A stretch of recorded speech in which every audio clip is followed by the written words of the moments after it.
ഈ തെരഞ്ഞെടുപ്പ് രംഗം ഇപ്പോൾ തിളച്ചുമറിയുകയാണല്ലോ. ഇപ്പോഴത്തെ ഒരു സാഹചര്യത്തിൽ ഇടതുപക്ഷത്തിന് മൂന്നാം ഊഴം ലഭിക്കുമെന്ന് ആഗ്രയ്ക്ക് തോന്നുന്നുണ്ടോ? ഈ രാഷ്ട്രീയ പാർട്ടികളോട് പ്രത്യേകിച്ച് ആഭിമുഖ്യമൊന്നുമില്ലാത്ത ഒരുപാട് പേര് മൂന്നാമതും ഇടതുപക്ഷ സർക്കാർ വരണമെന്ന് ആഗ്രഹിക്കുന്നുണ്ട് എന്നത് ഒരു യാഥാർത്ഥ്യം തന്നെയാണ്. അതിന് പ്രധാന കാരണമായി ഞാൻ കാണുന്നത് ഇപ്പോൾ ലഭിക്കുന്ന ക്ഷേമ പദ്ധതികളോ അല്ലെങ്കിൽ വികസനങ്ങളോ മാത്രമൊന്നുമല്ല. ഇത്തരം കാര്യങ്ങളെക്കുറിച്ച് വലിയ ധാരണ ഇല്ലാത്തവർക്ക് പോലും ധാരണയുള്ള മറ്റു കാര്യങ്ങളും ഉണ്ട്. അതെന്താണെന്ന് ഞാൻ പറഞ്ഞുതരാം. ഈ ഒന്നാമതായിട്ട് എനിക്ക് പറയാനുള്ളത് UDF സർക്കാരുകളും ഇടതുപക്ഷ സർക്കാരുകളും തമ്മിലുള്ള ആ ഒരു വ്യത്യാസം തന്നെയാണ്.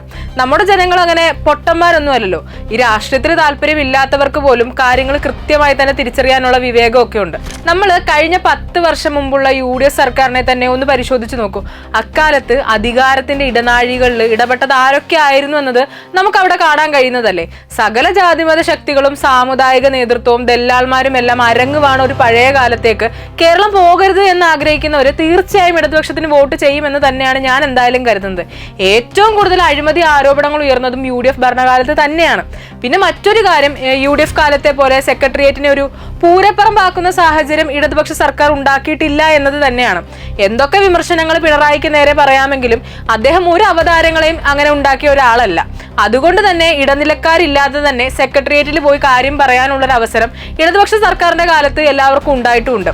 പിന്നെ എനിക്ക് തോന്നിയ മറ്റൊരു കാര്യം തമ്മിത്തലില്ല എന്നുള്ളത് തന്നെയാണ്. ഈ UDF ഭരിച്ച എല്ലാ കാലത്തും പരസ്പരം പാരവയ്പും തമ്മിലടിയും അവിടെ നേതാക്കൾ മുതൽ മന്ത്രിമാരിൽ വരെ ഉണ്ടായിട്ടുണ്ട്.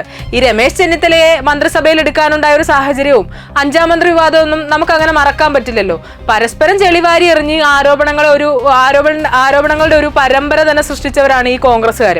പലപ്പോഴും ലീഗിന് മുമ്പിൽ അന്നത്തെ മുഖ്യമന്ത്രി ഉമ്മൻചാണ്ടി കീഴടങ്ങിയതും നമ്മൾ കണ്ടതാണല്ലോ. അത്തരം ഒരു സംഭവം ഈ കഴിഞ്ഞ 10 വർഷം പിണറായി സർക്കാരിന്റെ കാലത്ത് ഉണ്ടായിട്ടില്ല എന്നത് എനിക്ക് ഉറപ്പിച്ചു പറയാൻ പറ്റും.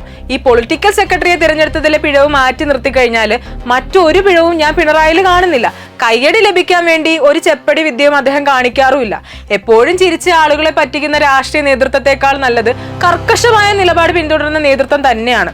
പുതിയ കാലം അത്തരം നേതൃത്വത്തെ തന്നെ വീണ്ടും തിരഞ്ഞെടുക്കുമെന്നാണ് എൻ്റെ ഒരു അഭിപ്രായം. ഇതെന്റെ വ്യക്തിപരമായ ഒരു അഭിപ്രായമാണ് എന്ന് കൂടി ഞാൻ ഈ ഒരു ഘട്ടത്തിൽ പറയുകയാണ്.